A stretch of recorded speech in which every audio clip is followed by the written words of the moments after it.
नमस्कार साथियों, स्वागत है अपना ही YouTube channel vision online classes में। हम आशा करते हैं कि आपकी तैयारी बहुत अच्छी और बेहतरीन तरीके से चल रही होगी। आज का प्रैक्टिस सेट हिंदी का प्रैक्टिस सेट 9 है। इसके पहले हम 8 प्रैक्टिस सेट करा चुके हैं, जो चैनल के प्लेलिस्ट में होगा। वहाँ से जाकर आप वीडियो को देख सकते हैं। काफ़ी मस्ट इंपॉर्टेंट प्रैक्टिस सेट कराए हैं बिहार डीएलएड इंटेक्स एग्जाम 2025 के लिए हिंदी का प्रैक्टिस सेट। तो चलिए आज के सेशन को स्टार्ट करने से पहले अगर आप मेरे चैनल को सब्सक्राइब नहीं किए हैं तो प्लीज़ चैनल को जरूर सब्सक्राइब कर लीजिए। ऐसे ही वीडियो देखने के लिए 7:30 बजे रात को हम एक वीडियो अपलोड करते हैं बिहार डीएलएड इंटेक्स एग्जाम 2025 के लिए हिंदी का प्रैक्टिस सेट। पढ़े वहीं जो एग्जाम में छपे, तो हम वहीं पढ़ा रहे हैं जो एग्जाम में आने की 100% गारंटी है। तो चलिए क्वेश्चन की तरफ बढ़ते हैं। क्वेश्चन देख लेते हैं। फर्स्ट नंबर के क्वेश्चन है, दिए गए वाक्यांश के लिए एक शब्द दीजिए। रास्ता दिखाने वाला, रास्ता दिखाने वाला को एक शब्द में क्या कहते हैं? तो ऑप्शन है राह पथिक, कि मार्गदर्शक, कि दूरदर्शी, कि समदर्शी। तो चलिए क्वेश्चन नंबर 1 का आंसर लगाइए फटाफट। और वीडियो को जितने भी व्हाट्सएप ग्रुप, फेसबुक ग्रुप है और दोस्त भाई बहन सबके पास इस वीडियो को जरूर सेंड कर दीजिए। तो चलिए क्वेश्चन नंबर 1 का आंसर लगाइए फटाफट। तो चलिए क्वेश्चन नंबर 1 का आंसर होने वाला है ऑप्शन नंबर ए वी इजे करेक्ट हो जाएगा, यानी मार्गदर्शक हो जाएगा। रास्ता दिखाने वाला को क्या कहते हैं? तो मार्गदर्शक कहते हैं, यानी वी इजे करेक्ट हो जाएगा। आगे बढ़ते हैं क्वेश्चन नंबर 2 की तरफ। क्वेश्चन नंबर 2 कह रहा है, दिए गए वाक्य का वह भाग ज्ञात करें जिसमें कोई त्रुटि है। आपको त्रुटि वाला भाग बताना है, इसमें कौन गलत है। यदि आप अपनी परिवार की भलाई चाहते हैं तो यहाँ से चले जाओ। इसमें आपको त्रुटि बताना है, कहाँ पे त्रुटि है। अब ऑप्शन है तो यहाँ से चले जाओ और अपनी परिवार की भलाई चाहते हो यदि आप अपनी। तो चलिए क्वेश्चन नंबर 2 का आंसर और फटाफट इस क्वेश्चन का राइट जवाब क्या होना है? त्रुटि वाला भाग आपको ज्ञात करना है। तो चलिए क्वेश्चन नंबर 2 का आंसर होने वाला है ऑप्शन नंबर ए वी इजे करेक्ट हो जाएगा, और अपनी परिवार की। इसमें क्या है? त्रुटि है, वी इजे करेक्ट हो जाएगा। तो चलिए सही प्रयोग इसका क्या हो जाएगा? और अपने परिवार की। और अपने परिवार की अगर यहाँ रहता तो सही हो जाता, और अपने परिवार, अपनी की जगह पर क्या रहता? अपने रहता तो सही हो जाता। त्रुटि वाला कौन भाग है, यानी गलत वाला? तो और अपनी परिवार की, यही गलत है, वी इजे करेक्ट हो जाएगा। आगे बढ़ते हैं क्वेश्चन नंबर 3 देख लेते हैं। क्वेश्चन नंबर 3 कह रहा है, अठ खेलिया सूझना मुहावरे का अर्थ है। तो अठ खेलिया सूझना मुहावरे का सही अर्थ क्या हो जाएगा? ऑप्शन है व्यंग करना, दिल लगी करना, कि मजाक उड़ाना, कि ईर्ष्या करना। तो चलिए क्वेश्चन नंबर 3 का आंसर लगाइए। तो चलिए क्वेश्चन नंबर 3 का आंसर होने वाला है ऑप्शन नंबर ओ वी इजे करेक्ट हो जाएगा, यानी दिल लगी करना। ओ वी इजे करेक्ट हो जाएगा, दिल लगी करना। ओ वी इजे करेक्ट हो जाएगा इस क्वेश्चन का राइट जवाब, दिल लगी करना। अठ खेलिया सूझना मुहावरे का अर्थ क्या हो जाएगा? तो दिल लगी करना। वी इजे करेक्ट हो जाएगा इस क्वेश्चन का राइट जवाब। आगे बढ़ते हैं क्वेश्चन नंबर 4 देख लेते हैं। क्वेश्चन नंबर 4 कह रहा है, दिए गए शब्द के पर्यायवाची शब्द का चयन करिए। किनारा का पर्यायवाची शब्द क्या होता है? किनारा का पर्यायवाची शब्द आपको बताना है क्या होता है? गंगा, कि तट, कि नदी, कि संगम। तो चलिए क्वेश्चन नंबर 4 का आंसर लगाइए। तो चलिए क्वेश्चन नंबर 4 का आंसर होने वाला है ऑप्शन नंबर वी इजे करेक्ट हो जाएगा, यानी तट हो जाएगा। किनारा का पर्यायवाची शब्द क्या होता है? तो तट होता है, वी इजे करेक्ट हो जाएगा। आगे बढ़ते हैं क्वेश्चन नंबर 5 देख लेते हैं। रिक्त स्थान को भरने के लिए उपयुक्त शब्द का चयन करें। अच्छे बालक डैश डैश करते हैं। तो अच्छे बालक क्या करते हैं? गाली गलौज करते हैं, कि चोरी करते हैं, कि पढ़ाई करते हैं, कि लड़ाई करते हैं। तो चलिए क्वेश्चन नंबर 5 कैंसिल करिए। ऐसे ही वीडियो देखने के लिए आप मेरे चैनल को जरूर सब्सक्राइब कर लीजिएगा और लाइक शेयर कमेंट जरूर करिएगा इस वीडियो को। तो चलिए क्वेश्चन नंबर 5 कैंसिल करिए। चलिए क्वेश्चन नंबर 5 का आंसर होने वाला है ऑप्शन नंबर सी इजे करेक्ट हो जाएगा। यानी अच्छे बालक क्या करते हैं, पढ़ाई करते हैं, यानी सी इजे करेक्ट हो जाएगा। गाली गलौज नहीं करते हैं, ना लड़ाई करते हैं। अच्छे बालक क्या करते हैं, पढ़ाई करते हैं। आगे बढ़ते हैं क्वेश्चन नंबर 6 की तरफ। क्वेश्चन नंबर 6 कह रहा है निम्नलिखित में से उस विकल्प का चयन करें पाँव जमीन पर ना पड़ना मुहावरे का अर्थ व्यक्त करता है। यानी पाँव जमीन पर ना पड़ना मुहावरे का सही अर्थ क्या हो जाएगा। तो आपका ऑप्शन है अत्यधिक खुश होना, कि जमीन से ऊपर पाँव रखना, कि आसमान में उड़ना, कि कल्पना करना। तो चलिए क्वेश्चन नंबर 6 कैसे लगाइए आप लोग फटाफट। पाँव जमीन पर ना पड़ना मुहावरे का अर्थ क्या होगा। तो चलिए क्वेश्चन नंबर 6 का आंसर होने वाला है ऑप्शन नंबर ए इसे करेक्ट हो जाएगा। यानी अत्यधिक खुश होना। पाँव जमीन पर ना पड़ना मुहावरे का अर्थ क्या हो जाएगा, तो अत्यधिक खुश होना। ए इसे करेक्ट हो जाएगा। आगे बढ़ते हैं क्वेश्चन नंबर 7 है तमस उपन्यास के लेखक कौन है। तो तमस उपन्यास के लेखक कौन है। आपका ऑप्शन है हजारी प्रसाद द्विवेदी, भीषम साहनी, कि भारतेंदु हरिश्चंद्र, कि नागार्जुन। तो चलिए क्वेश्चन नंबर 7 कैंसिल करिए फटाफट। तमस उपन्यास के लेखक कौन है। तो चलिए क्वेश्चन नंबर 7 का आंसर होने वाला है ऑप्शन नंबर वी इजे करेक्ट हो जाएगा। यानी भीषम साहनी हो जाएगा। वी इजे करेक्ट हो जाएगा। तमस उपन्यास के लेखक कौन है, तो भीषम साहनी है। वी इजे करेक्ट हो जाएगा। आगे बढ़ते हैं क्वेश्चन नंबर 8 देख लेते हैं। क्वेश्चन नंबर 8 कह रहा है अत्याचार का सही संधि विच्छेद क्या होगा। तो अत्याचार का सही संधि विच्छेद आपको बताना है क्या होगा। आपका ऑप्शन है अत्य जोड़ आचार, कि अति जोड़ आचार, कि अत्य जोड़ चार, कि अत्य जोड़ अचार। तो चलिए क्वेश्चन नंबर 8 का आंसर लगाइए। अत्याचार का सही संधि विच्छेद क्या होगा। तो चलिए क्वेश्चन नंबर 8 का आंसर होने वाला है ऑप्शन नंबर वी इजे करेक्ट हो जाएगा। यानी अति जोड़ आचार हो जाएगा। तो क्या हो जाएगा, अत्याचार हो जाएगा। वी इजे करेक्ट हो जाएगा इस क्वेश्चन का राइट जवाब। आगे बढ़ते हैं क्वेश्चन नंबर 9 की तरफ। क्वेश्चन नंबर 9 कह रहा है जगन्नाथ शब्द का सही संधि विच्छेद क्या होगा। तो क्वेश्चन है जगत जोड़नाथ, कि जगत जोड़नाथ, कि जग जोड़ अनाथ, कि जन्म जोड़ अनाथ। तो चलिए क्वेश्चन नंबर 9 कैंसिल करिए फटाफट।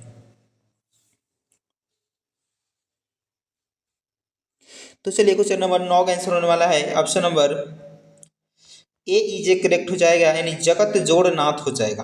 क्या हो जाएगा, जगत जोड़नाथ हो जाएगा। तो क्या बन जाएगा, जगन्नाथ हो जाएगा। जगन्नाथ कौन सा संधि है, तो व्यंजन संधि हो जाएगा। जगन्नाथ कौन सा संधि है, तो व्यंजन संधि हो जाएगा। इसका संधि विच्छेद क्या हो जाएगा, तो जगत जोड़नाथ हो जाएगा। ए इजे करेक्ट हो जाएगा। आगे बढ़ते हैं क्वेश्चन नंबर 10 देख लेते हैं। क्वेश्चन नंबर 10 कह रहा है अग्नि परीक्षा पुस्तक के लेखक का नाम बताइए। जो अग्नि परीक्षा पुस्तक है उसको किसने लिखे हैं। आपका ऑप्शन है आचार्य तुलसी, कि हरिशंकर द्विवेदी, कि जयशंकर प्रसाद, कि सुमित्रा नंदन पंत। तो चलिए क्वेश्चन नंबर 10 कैंसिल करिए। तो चलिए क्वेश्चन नंबर 10 कैंसिल होने वाला है ऑप्शन नंबर ए इजे करेक्ट हो जाएगा। यानी आचार्य तुलसी। आचार्य तुलसी जी ने अग्नि परीक्षा पुस्तक के लेखक हैं। ए इजे करेक्ट हो जाएगा। अगर वीडियो अच्छा लग रहा है तो वीडियो को लाइक शेयर कमेंट कर दीजिएगा। चैनल को जरूर सब्सक्राइब कर लीजिएगा ऐसे ही वीडियो देखने के लिए। आगे बढ़ते हैं क्वेश्चन नंबर 11 की तरफ। क्वेश्चन नंबर 11 कह रहा है निम्नलिखित में से कौन सा शब्द सफल का विलोम नहीं है। यानी आपको बताना है सफल का विलोम कौन नहीं है। ऑप्शन है उत्तीर्ण, विफल, कि असफल, कि निष्फल। चलिए क्वेश्चन नंबर 11 का आंसर लगाइए। आपको बताना है विलोम शब्द सफल का विलोम शब्द नहीं है। तो चलिए क्वेश्चन नंबर 11 का आंसर होने वाला है ऑप्शन नंबर ए इजे करेक्ट हो जाएगा। यानी उत्तीर्ण जो है सफल का विलोम नहीं है। ए इजे करेक्ट हो जाएगा। बट आगे बढ़ते हैं क्वेश्चन नंबर 12 की तरफ। क्वेश्चन नंबर 12 देख लेते हैं प्रवाह के संपादक का नाम बताइए। प्रवाह के संपादक का नाम आपको बताना है। प्रवाह के लेखक कौन थे? तो क्वेश्चन है प्रताप नारायण मिश्र की सदानंद मिश्र की भारतेंदु हरिश्चंद्र की अम्बिका दत्त व्यास। चलिए क्वेश्चन नंबर 12 कैंसिल करिए। तो चलिए क्वेश्चन नंबर 12 कैंसिल होने वाला है। Option number A is correct हो जाएगा, यानी प्रताप नारायण मिश्र हो जाएगा। ए इज करेक्ट हो जाएगा। प्रवाह के संपादक का नाम क्या है? तो प्रताप नारायण मिश्र। ए इज करेक्ट हो जाएगा। आगे बढ़ते हैं क्वेश्चन नंबर 13 की तरफ। क्वेश्चन नंबर 13 कह रहा है मैथिली शरण गुप्त किस काल के कवि थे? तो मैथिली शरण गुप्त जो थे वह किस काल के कवि थे? तो क्वेश्चन है आदिकाल की भक्ति काल की रीति काल की आधुनिक काल। तो चलिए क्वेश्चन नंबर 13 कैंसिल करिए। तो चलिए क्वेश्चन नंबर 13 कैंसिल होने वाला है। Option number D is correct हो जाएगा, यानी आधुनिक काल के जो मैथिली शरण गुप्त थे वह आधुनिक काल के कवि थे। डी इज करेक्ट हो जाएगा इस क्वेश्चन का राइट जवाब। आगे बढ़ते हैं क्वेश्चन नंबर 14 है निम्नलिखित में से कौन सा शब्द सरल का विलोम नहीं है? आपको बताना है सरल का विलोम इसमें कौन नहीं है। तो क्वेश्चन है वक्र, कुटिल की कठिन की सुलभ। तो सरल का विलोम नहीं है, आपको बताना है। तो चलिए क्वेश्चन नंबर 14 का आंसर होने वाला है। Option number D is correct हो जाएगा, यानी सुलभ जो है सरल का विलोम नहीं है। डी इज करेक्ट हो जाएगा। बाकी ये क्या है? तो सरल का विलोम है। इस क्वेश्चन का राइट जवाब होगा डी इज करेक्ट हो जाएगा। आगे बढ़ते हैं क्वेश्चन नंबर 15 देख लेते हैं। क्वेश्चन नंबर 15 का रहा है स जोड़, व जोड़, आ जोड़, त जोड़, अ जोड़, न जोड़, त जोड़, फिर र जोड़, फिर अ जोड़, य जोड़, अ के मेल से बने शब्द का चयन कीजिए। यानी इससे मिलने वाले शब्द इससे मिलकर कौन सा शब्द बनेगा? तो क्वेश्चन है स्वतंत्रता की स्वातंत्र की स्वतंत्र की स्वतंत्रया। तो चलिए क्वेश्चन नंबर 15 कैंसिल गई। इससे मिलने वाला शब्द आपको बताना है। तो चलिए क्वेश्चन नंबर 15 का आंसर होने वाला है। Option number D is correct हो जाएगा, यानी स्वातंत्रया हो जाएगा। डी इज करेक्ट हो जाएगा। आगे बढ़ते हैं क्वेश्चन नंबर 16 है। क्वेश्चन नंबर 16 कह रहा है राम कृष्ण कौन सा समास है?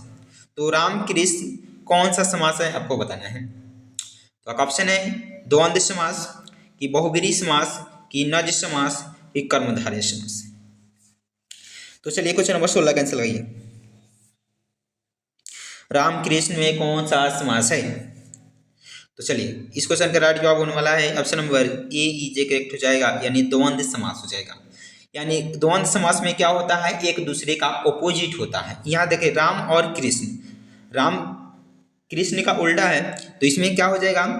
द्वंद्व समास हो जाएगा। जैसे कि माता पिता, माता एजक चिन्ह रहेगा, माता पिता, भाई बहन, भाई बहन, इस सब में क्या हो जाएगा? तो द्वंद्व समास हो जाएगा। यानी ए इज करेक्ट हो जाएगा इस क्वेश्चन का राइट जवाब। आगे बढ़ते हैं क्वेश्चन नंबर 17 है। क्वेश्चन नंबर 17 का रहा है अति मलिन वृष भानु कुमारी अधमुख रहित उरद नहीं चितवत ज्यों गथ हारे थकित जुआरी छूटे छूटे चिकुर बदन कुम्हिलानो ज्यों नलिनी हिमकर की मारी। उपयुक्त पंक्ति में कौन सा रस है? आपको इसमें रस बताना है, कौन सा रस है। तो आप ऑप्शन है संयोग श्रृंगार की विप्रलभ श्रृंगार की करुण की हास्य। तो चलिए क्वेश्चन नंबर 17 कैंसिल लगाइए आप लोग फटाफट। क्या होने वाला है इस क्वेश्चन का राइट जवाब?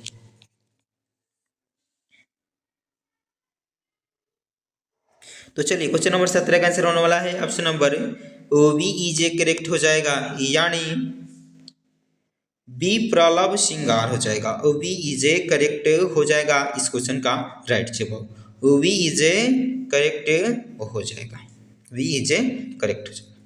आगे बढ़ते हैं, क्वेश्चन नंबर 18 देख लेते हैं। क्वेश्चन नंबर 18 कह रहा है छंद छंद शास्त्र में दशाक्षर किसे कहते हैं। तो छंद शास्त्र में दशाक्षर किसे कहते हैं। तो क्वेश्चन है ल और ग वर्णों को कि 10 वर्णों के समूह को कि ए और बी दोनों कि इनमें से कोई नहीं। तो छंद शास्त्र में दशाक्षर किसे कहते हैं।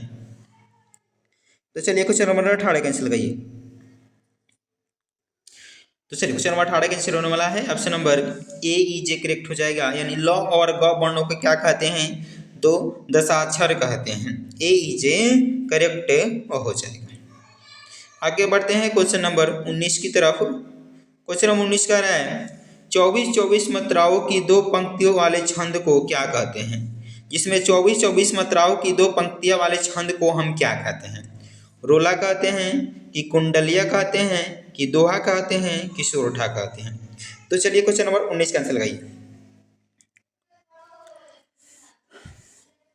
तो चलिए क्वेश्चन नंबर 19 का आंसर होने वाला है option number C is a correct हो जाएगा, यानी दोहा हो जाएगा।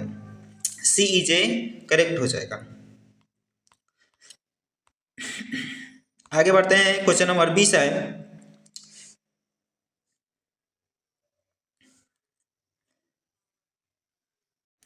तो चलिए क्वेश्चन नंबर 20 आप लोग ये क्या होगा इस क्वेश्चन का राइट जवाब।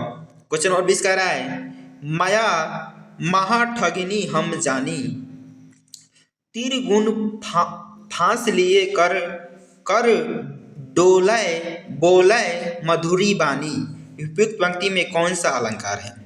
तो इसमें आपको अलंकार बताना है। माया महा ठगिनी हम जानी, तीर गुण फांस लिए कर डोले बोले मधुरी बानी।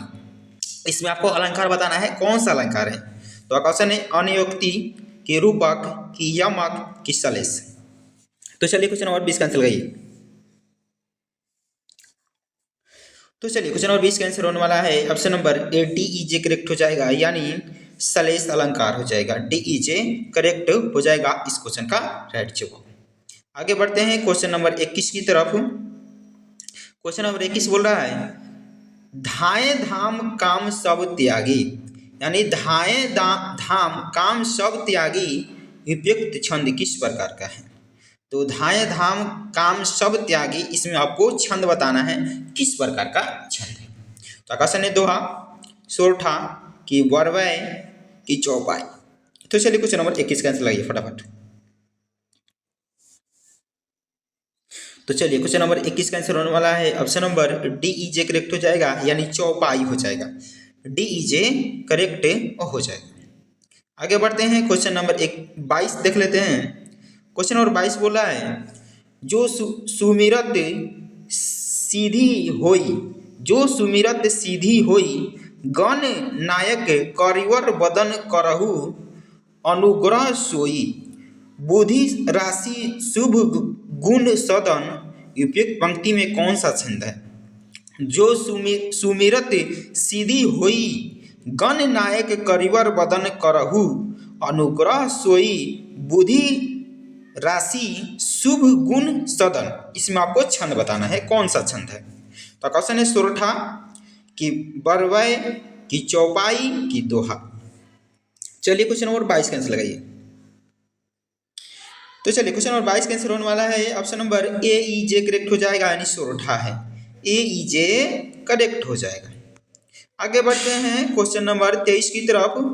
क्वेश्चन नंबर 23 बोल रहा है हिंदी के सर्वाधिक ऐतिहासिक नाटककार कौन है। तो हिंदी के यानी सबसे अधिक ऐतिहासिक नाटककार का नाम बताना है आपको। तो क्वेश्चन है वृंदावन लाल शर्मा कि जयशंकर प्रसाद कि हरि कृष्ण प्रेमी कि भारतेंदु हरिश्चंद्र। तो चलिए क्वेश्चन नंबर 23 का आंसर लगाइए। तो चलिए क्वेश्चन नंबर 23 का आंसर होने वाला है option number V is a correct हो जाएगा, यानी जयशंकर प्रसाद हो जाएगा। वी इज ए करेक्ट हो जाएगा। आगे बढ़ते हैं क्वेश्चन नंबर 24 देख लेते हैं। क्वेश्चन नंबर 24 कह रहा है मैंने पुस्तक पढ़ी कौन सा वाच्य है। तो मैंने पुस्तक पढ़ी, इसमें कौन सा वाच्य है आपको बताना है। तो क्वेश्चन है कृतवाच्य कि कर्मवाच, कि भाववाच, कि उपयुक्त में से सभी। आप लोग लिख लीजिएगा वाच कितने प्रकार के होते हैं, तो 3 प्रकार के होते हैं। तो चलिए इसमें आपको वाच बताना है, कौन सा वाच हो जाएगा।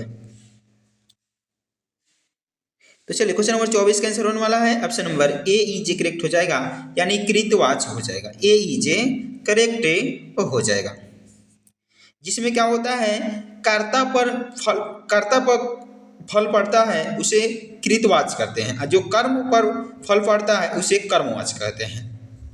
तो चलिए क्वेश्चन नंबर 1 का आंसर 24 का आंसर होने वाला है ऑप्शन नंबर ए ई जे करेक्ट हो जाएगा। आगे बढ़ते हैं क्वेश्चन नंबर 25 की तरफ। आज का ये लास्ट क्वेश्चन है प्रैक्टिस सेट का, और अपने स्कोर बताइएगा कि आपको स्कोर 25 में से कितना आया है, कमेंट कर। तो चलिए सपूत शब्द में कौन सा उपसर्ग लगा हुआ है, तो आपको बताना है सपूत शब्द में कौन सा उपसर्ग है। तो क्वेश्चन है स सु सब की पूत। तो आप लोग लिख लीजिएगा उपसर्ग कहाँ लगता है, तो शब्द के पहले लगता है, शब्द के पहले लगता है उपसर्ग। और प्रत्यय कहाँ लगता है, तो शब्द के बाद में प्रत्यय लगता है, यानी अंत में प्रत्यय लगता है और शुरू में उपसर्ग लगता है। तो चलिए क्वेश्चन नंबर 25 कैंसिल लगाइए। तो चलिए क्वेश्चन नंबर 25 का आंसर होने वाला है ऑप्शन नंबर ए ई जे करेक्ट हो जाएगा, यानी स उपसर्ग इसमें लगा हुआ। सपूत में फर्स्ट क्या है, तो स है, तो इस स को क्या बोलते हैं, उपसर्ग बोलते हैं। अगर प्रत्यय पूछ देगा सपूत, तो